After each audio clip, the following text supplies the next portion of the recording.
Pode sim. A pergunta da colega foi o seguinte: aquela parte que entra na sala de audiência desacompanhada de seu, e outra coisa, de seu advogado, não é de qualquer advogado, é de seu advogado. Ainda que a procuração seja procuração apud acta, procuração para ser feita na ata, mas tem que ser o seu advogado. Não pode ser o seu advogado e mais outro, tem que ser o seu advogado. Para aquela pessoa que entra apenas acompanhada por alguém, seja estudante de direito que às vezes faz a linha de advocacia ilícita, ou ainda apenas um parente às vezes, você pode pedir para ser retirado da sala? Pode. Pode pedir para ser retirado da sala? Sim, pode sim. Agora também tem que ter um pouco de razoabilidade também. Porque assim, se for uma pessoa com problemas de locomoção, uma pessoa com problemas emocionais, e vai lá buscar a pessoa consciente, aí você vai pelo bom senso. A minha mensagem para lhes dar é a seguinte: o que você puder evitar de problema para você, você evite. Evite. Respire fundo. Quando eu vejo que a situação está começando a ficar um pouco mais tensa, eu falo mais baixo. Eu falo assim: doutor, doutora. Ele sabe que eu faço muito, eu uso muito argumento. O pessoal que estiver assistindo e vai ver que eu faço isso. Às vezes eu utilizo a carta de professor. Quando eu vejo que o processo, e as partes estão, os advogados estão pedindo alguma coisa muito absurda, ou muito louca, ou muito sem sentido, ou muito impositiva, e eu vejo que está errado, eu falo assim: me permitam, deixe-me usar um pouco da minha colaboração com o professor de processo civil e por aí afora. Nesse caso, não se aplica, doutor, colocar tal tipo de na ata. E aí eu faço uma conduta bem conciliadora e bem acadêmica e didática, para daí ver se aquelas exigências que são feitas não vão adiante. Exemplo: pedir para adiar a audiência de necessidade, pedir para poder aceitar a terceira contestação quando já tem dúvida no processo e não aceitar que já teve preclusão consumativa, com manifestação, entendeu? Então são perguntas que você tem que ter muita habilidade interpessoal, muita. Senão se você for muito bater de frente, basta a primeira situação grave para você sair e ter grandes problemas. Que foi o caso segundo o seu relato, foi o caso dessa juíza leiga lá do Rio de Janeiro. Porque, como ela já tinha uma ficha corrida de uma juíza leiga intransigente, talvez, segundo o que você está me contando, tá? Segundo, que parece que o pessoal já tinha antipatia dela, bastou o primeiro ato grave para daí ela ter esse ponto aí. E aí é um ponto que eu não posso avaliar, que eu não estava no caso, e o caso em si é um caso que envolve sensibilidade, que é de uma mulher negra periférica, batalhadora, que sofreu tudo aquilo que sofreu e por aí afora. Mas o fato é que aí vem um pouco daquela teoria penal, né, do labeling approach. Em que sentido? Em que essa juíza leiga, que já tinha, na verdade, uma má fama, já estava errada a priori, né? Então vocês vão ter que ter muita habilidade nisso. Muita habilidade nisso. Certo? Pois não.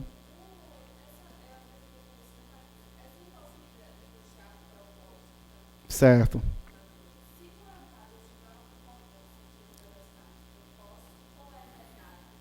Pronto, beleza, ótimo. A pergunta da colega foi a seguinte: essa impossibilidade de constar a proposta de acordo, se a outra parte concordar que conste a proposta, pode constar a proposta? Pode. O que envolve autonomia, tá certo?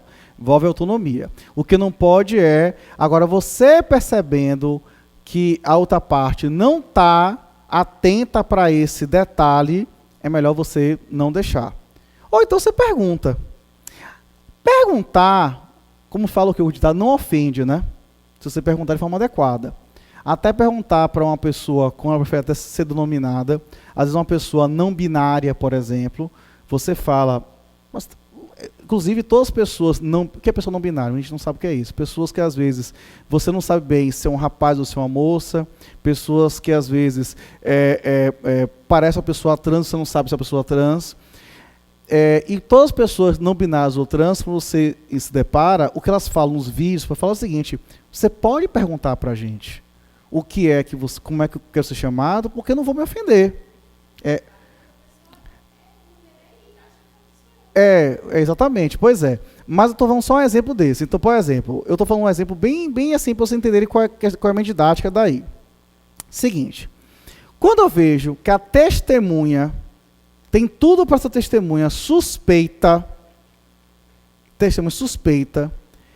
eu sempre faço assim, eu faço aquelas perguntas preliminares, né, de apuração, e vejo que ela é suspeita. A empregada da empresa, entendeu? Ou entrou com ação contra a mesma empresa.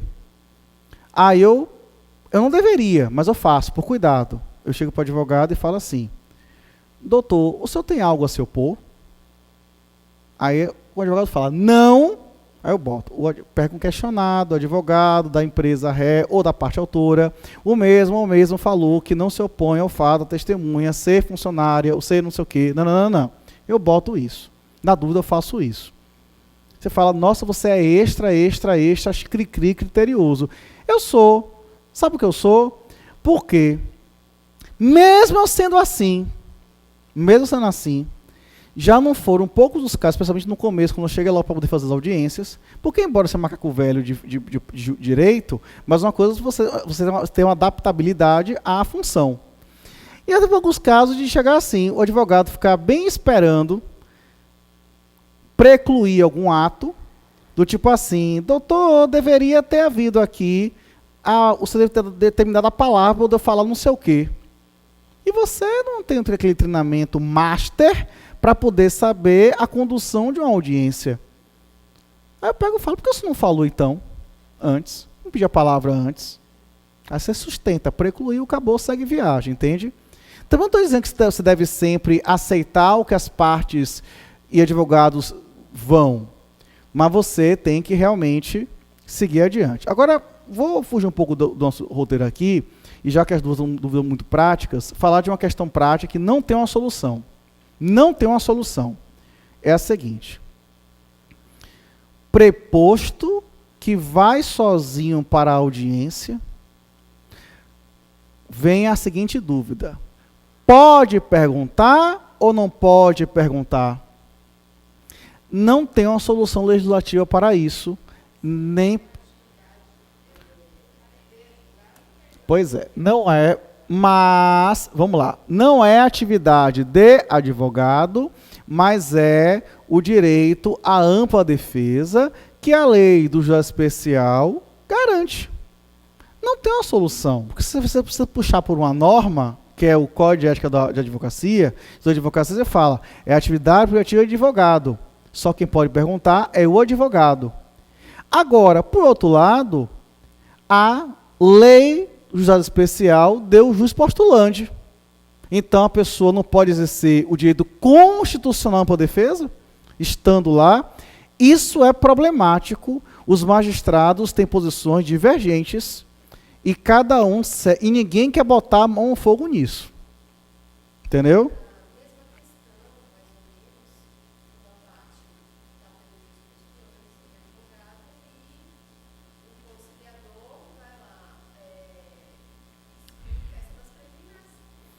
Isso. Nossa. Entendi. Concedeu se manifesta das preliminares, né? Isso. Pronto. Outra dúvida da colega também. Parte sem advogado. Aí o conciliador o conciliador se manifesta das preliminares no lugar...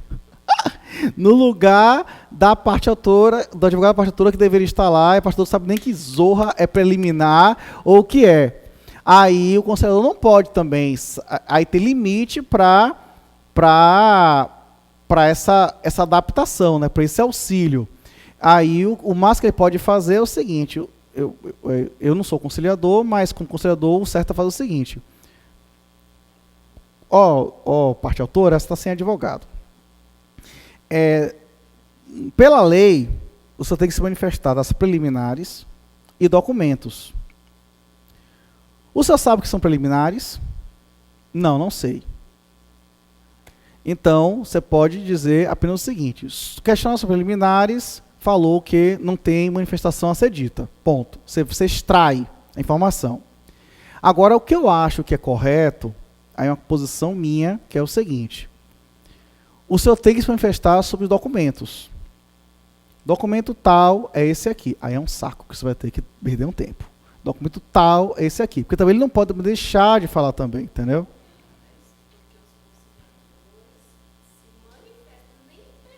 Eu sei. Mas sabe por que faz? Sabe por que não é o que acontece?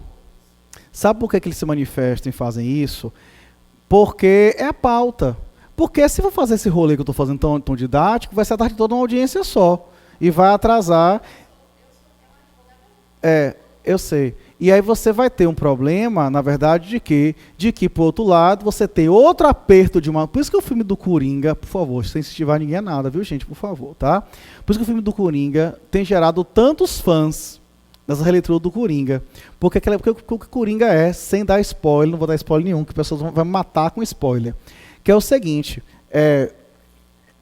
o Coringa, porque a DC Comics, ela tem essa coisa de sempre, a DC Comics não tem meio uma linha contínua, sempre estão resetando as cronologias, sempre estão revendo os personagens, tipo a Marvel, que vai mais contínua. A DC Comics sempre tem várias reentradas. Então, nessa releitura do cinema, o Coringa seria uma pessoa com problemas mentais e que é um azarado pela vida.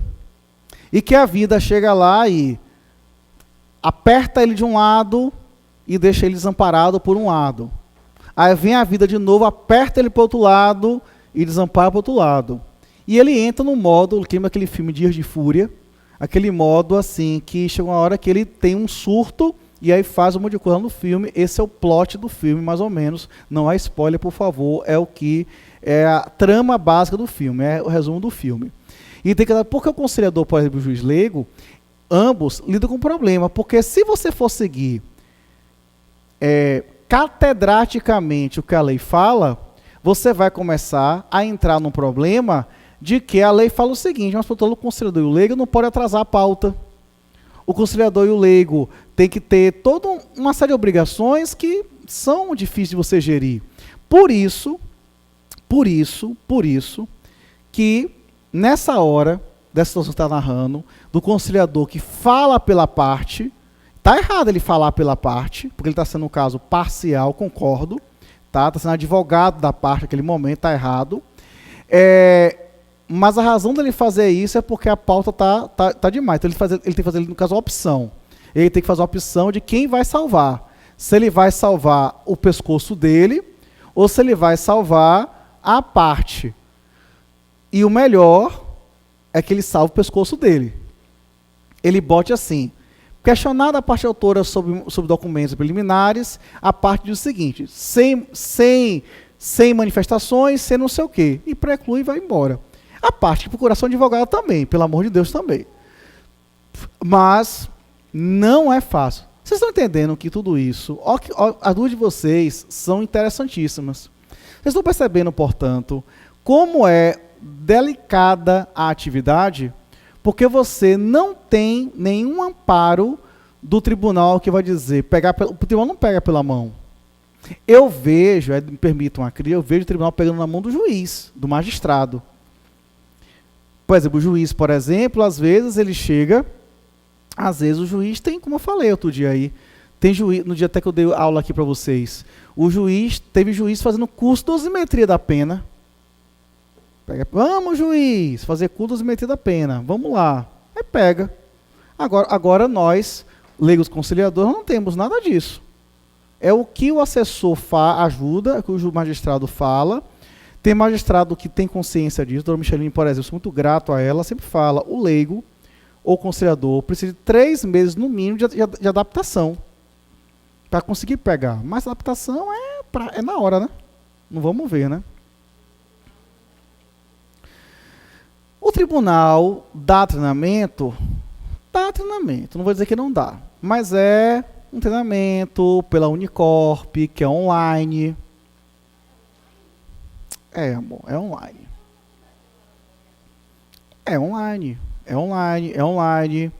Não é uma coisa assim, não. Assim, se vocês forem esperar... Por isso que alguns que perguntaram assim para mim assim, Belmiro, vale a pena fazer esse curso aí que vocês estão fazendo e tal? Eu falei o seguinte, ó, gente, pelo ponto de vista pragmático, você tem que avaliar aí sua pontuação e investimento, e tempo também. Agora, acredite uma coisa, o que você conseguir de ganhar de informações para exercer melhor sua função, vai ser bem-vindo. Então, por exemplo, essa nossa 1 hora nós estamos aqui debatendo as questões do dia a dia cotidiano, não entenda, é bom, porque são coisas que eu espero que se alguém assistir isso, porque pessoal, não sei se vai estar assistindo de fato, né, e tudo, mas se alguém assistir, vai realmente perceber que são perrengues do dia a dia que você não vai ter uma solução prática. E vai se lembrar só, Belmiro falou aquilo ali no dia daquela aula. Entendeu? Porque não tem. Não tem mesmo. E é um caso sério. Certo? Vamos só fechar esses mecanismos aqui para a gente parar para o almoço, que é o seguinte. Então, bora lá. Mecanismos compositivos. Então, só aqui, voltando aqui ao contexto. Temos aqui, pelas próprias partes, negociação, base da avaliação por um terceiro neutro, ou ainda o mini trial, quando a parte ela participa. Conduzida por um terceiro, temos a mediação e temos, no caso, a conciliação. Aí, esses são chamados mecanismos compositivos. Só que aí, na verdade, tem o seguinte. Só que aí vem, aqui eu botei já errado, e aqui vem o seguinte.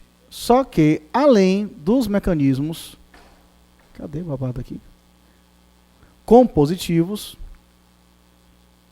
também nós temos aqui os chamados mecanismos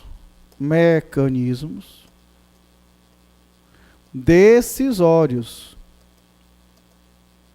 Mecanismos decisórios. E os mecanismos decisórios, nós temos 2. Temos os mecanismos, o mecanismo de submissão voluntária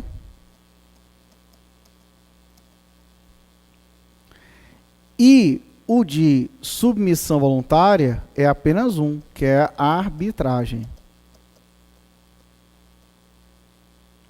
E o mecanismo de sujeição compulsória, qual é ele? Qual é ele? A jurisdição. Jurisdição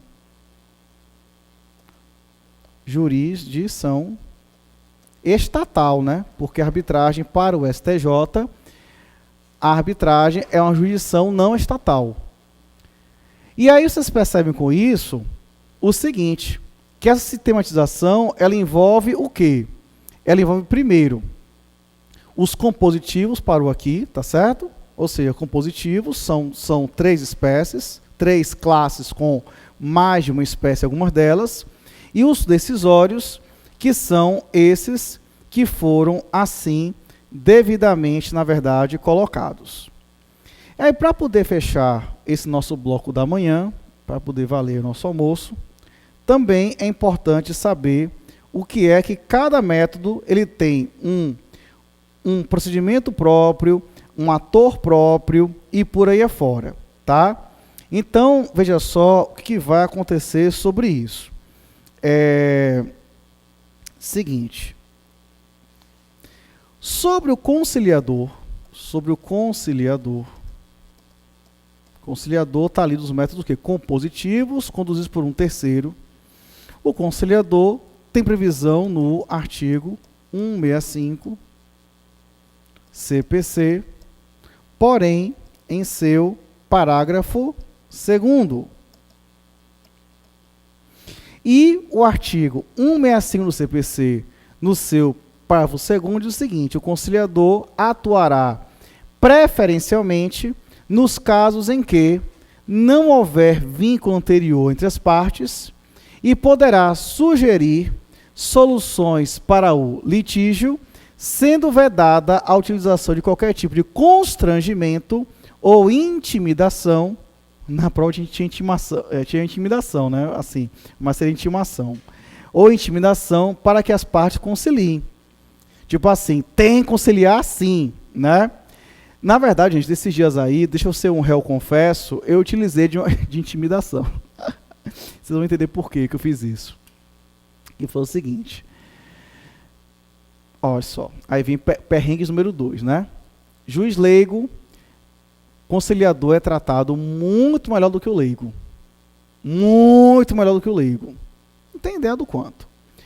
Para você ter ideia, só que para poder fechar aqui nossa manhã, falar de dinheiro, né? Ninguém ganha uma fortuna, não. Mas o ato do conciliador, o ato sem conciliação, sem resultar em conciliação, R$17,50 do conciliador, com conciliação, R$35. Com ainda o detalhe que no final do ano, isso aqui dobra. Pô, você fechar uma coisa, R$70, um negócio de 10 minutos, né? Não tá ruim, não. Não, tudo bem, não sou pobre, não, sou pessoa de gostos caros. Mas, assim, não tá ruim, não. Sabe quanto é que o juiz leigo ganha? O juiz leigo só ganha praticamente pela sentença só. E o juiz leigo, ele ganha pela audiência, conciliação ou não, R$5.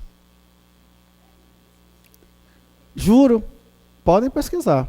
Bota aí meu nome na fogueira. R$5 pela audiência. Aí pergunta, meu Deus, que absurdo isso. Certo. É porque o tribunal fala assim. O tribunal fala o seguinte. O ato de audiência mais sentença são R$35. Mas a sentença são R$30. Entendeu por que eu falei a vocês que, embora eu seja feliz de estar lá, mas eu falei que eu também não quero ficar muito mais tempo? Porque você tem, na verdade, essa questão daí. Então, R$30 é a sentença e R$5 é a audiência. Só que o tribunal, eu comecei a falar o quê? Que antes havia o ato 466. Ato 466 é o código que a gente bota no sistema, que é o ato da sentença de acordo. Então, o que os juízes faziam? Cada juiz fazia os acordos de forma diferente. Tinha juiz que dava os acordos com premiação. Que é o acordo? O acordo é uma sentença corta e cola, só homologatória de acordo, que não tem nenhum trabalho mental. É só o lançar. E aí fazer assim, tem juiz que faz assim, se você, como premiação de produtividade, se você for uma pessoa pontual, você vai ter no mês mais um bônus de 30 acordos no mês. Aí você podia ver no processo e você lançava com o seu nome X acordos no mês ou na semana. Doutora Micheline trabalhava com sistemática diferente. A trabalhar com sistemática, vamos dizer assim, dos acordos do dia, aí acontecia, eram nossos. E tinha juiz que não dava o acordo. Inclusive, eu falei aqui uma coisa, mas eu não deveria nem ter falado isso, mas, na verdade, como já acabou mesmo, então, e no edital novo já não reconhece mais o acordo, então, Inês já está morta já. Mas o fato era esse, então tinha esse acordo. Então, por que fazia isso? Porque R$5, galera, é um absurdo. Você perde 5 horas por R$50, entendeu? Só que, se tivesse acordo lá dos conciliadores, ou encaminhados para a gente via para homologação exjudicial, você podia sair no dia com R$400, R$500, depende de quantos vierem, então você soma. Isso aqui você esquece e soma. Só que o tribunal tirou 466, para bancar bem a poliana, quem é a poliana? Aquela que vê tudo o lado positivo da coisa. A única coisa que eu vejo do positivo, além de, claro, estar na função, é o fato de que as audiências que, em geral, vão para a instrução, essas de fraude, elas são sentenças muito fáceis de fazer, que você consegue até fazer em pouquíssimos minutos, se você tiver um textozinho padrão. Eu tenho um textozinho padrão. Tinha muita treta, eu consigo até fazer até 10 minutos muitas vezes. Você acabou de dizer lá atrás que não dá. Sim, gente, sentença é sentença. Mas a sentença aqui você já fez a instrução, você já estudou o caso já. Você já viu, até se perguntar. Então, eu consigo. A edição da sentença é rápida. É tipo 10 minutos de edição. Então, vale a pena por isso. Porque o trabalho que eu teria de fazer em casa essa análise, eu já fiz na hora, já perguntei, e e já saio de lá com o relatório já. E quando eu chego em casa, eu também lá mesmo, Porque eu não gosto de fazer lá, porque o Projute para você lançar é horrível, ele desformata. Então é melhor que você leve tipo um notebook, porque o tribunal não paga o Office. Enfim. E aí, para você ter que botar no notebook para daí você lançar no Projute. Então esse rolê foi fazer em casa. Mas aí lá você sai com a sentença pré-montada, e aí para lançar é rapidinho. É rapidinho, é um tapinha para você fazer a sentença. Então por isso ainda vale a pena. Ainda. R$5. E aí, qual que é a ideia disso? Aí teve um belo dia, que um certo banco, ele começou a audiência. E aqui, ó, veja que o conciliador, com acordo 35, sem acordo 17,50. O juiz leigo sempre R$5. E a gente tem que fazer acordo. Não dobra. E o juiz leigo não dobra nada no final do ano. Eles entendem que quando a gente não, quando nós tiver princípio nós fazer audiência, então não dobra. Whatever. Aí acontece o seguinte a partir daí. Aí teve um dia que teve uma situação, inclusive leva o quê? Você nem quer fazer acordo muitas vezes. Vai dar um trabalho, vai redigir, botar as cláusulas e tal. Aí assim, chegou o banco e falou, proposta de acordo, tem? Eu falei, tem, tá bom. Eu já tinha feito a ata. Para adiantar a pauta, eu já tinha feito já, tipo, uma ata da instrução. Manifestação do evento tal, não sei o quê, eu já tive todo o estudo do processo, poder adiantar a ata. Aí o banco tinha um acordo.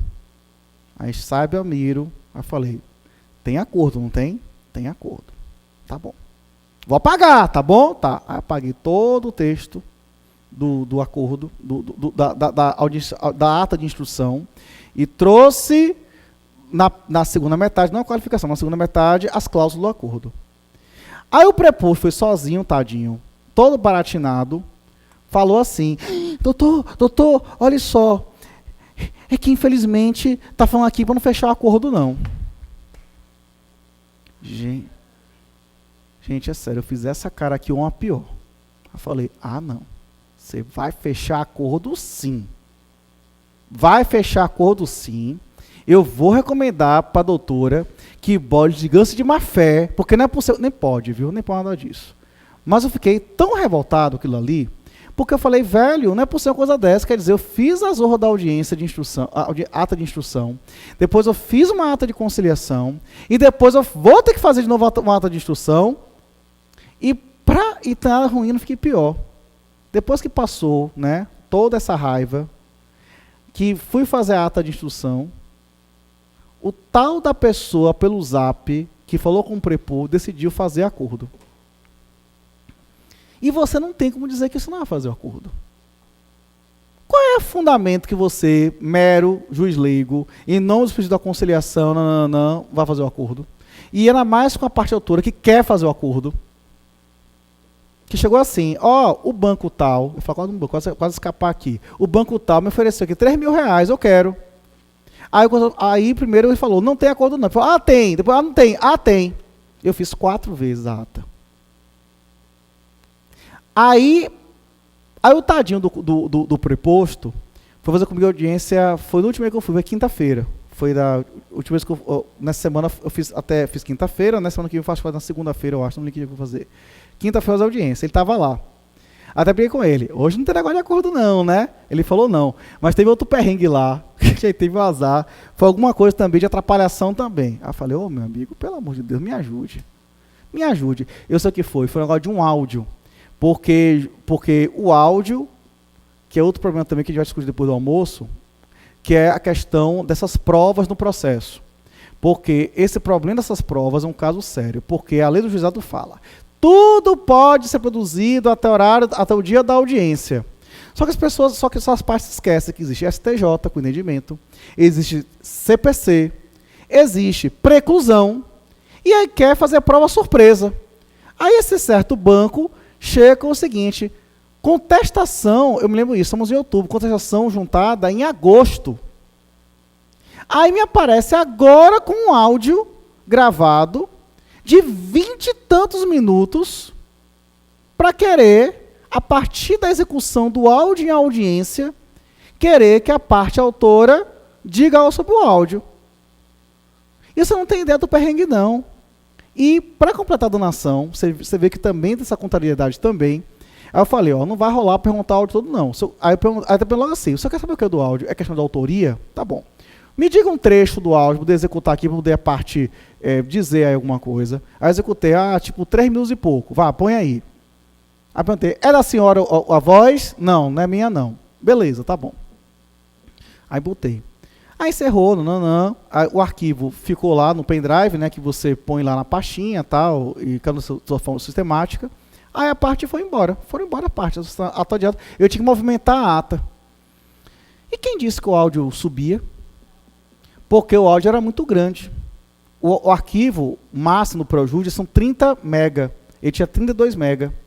Aí vai Belmiro, pedir para Bruno, que é o funcionário da vara, fala assim, Bruno, me socorra aqui, que eu estou já revoltado já com isso. Como é que eu consigo compactar esse áudio para poder caber? Porque eu não podia também não juntar o áudio, entendeu? Aí Bruno veio, Bruno é um gentleman, uma pessoa calmíssima. Aí falou, Belmiro, chega aqui no Audacity, que é o programa, você compacta. Eu até essa vez, mas eu fiquei tão nervoso aquilo ali, que eu estava já com ódio já do anterior.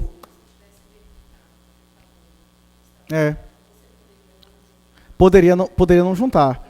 Isso, é responsabilidade dele, o tamanho para juntar. Mas na hora, não vi, na hora, as coisas são meio caóticas, essa coisa que você não tem um auxiliar do seu lado, é uma coisa que, tudo bem, você pega um tempo, mas tem nesse momento falha, entendeu? Aí foi uma coisa dessa. Então, gente, é muito perrengue que você passa, para poder ter realmente isso. Então, assim, eu acho assim, vocês já estão aí numa fase, estou acabando, viu?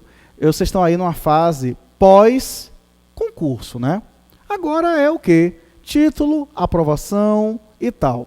Por isso que eu já vejo vocês todos daqui como colegas. Colegas, eu tenho que falar de perrengues de colegas. Então vocês têm realmente que saber que esse ponto ele vai acontecer. Porque são coisas na prática que o que eu mais sinto é um certo desamparo. Essa é a minha crítica. Um desamparo, tá certo? Eu me sinto acolhido e amparado pela minha magistrada, minha magistrada, né? Pela magistrada da vara, pela pessoa da vara. O material humano da vara que eu trabalho é fantástico, fantástico. O problema é o contexto que ela está inserida e as normas estão inseridas também, entendeu?